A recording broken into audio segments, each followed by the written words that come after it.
ምርኮኛን የሚሾም አምላክ ነው። የካደውን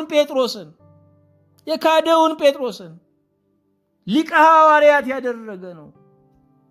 ለታላቅ አደራ ያበቃ ነው። ትላንት ከሃዲ ልትሆኑ ትችላላችሁ። ምናልባት እንደ ጴጥሮስ እኔ ክርስቶስ የሚባል አላውቅም አላላችሁም። እስከዚህ አላላችሁም። በእውነትም ደግሞ እንደው መፈተሽ ከቻለን እንደ ጳውሎስ ክርስቶስን የተከተሉ ሰዎችን አላሳደዳችሁ፣ እስጢፋኖስን የሚያህል ቅዱስ ሰው አላስወገራችሁ ይሆናል።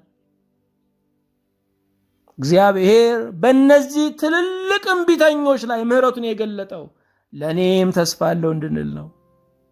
እግዚአብሔር የወደቁትን ያነሳል። ከሃዲውን ጴጥሮስን 8,000 ሰው በሁለት ጊዜ ስብከት የሚያሳምን አድርጎታል።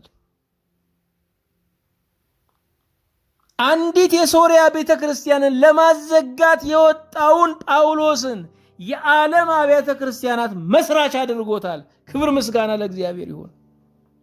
እግዚአብሔር የወደቁትን ሲያነሳ የክብር ዕቃን የሚያደርጋቸው፣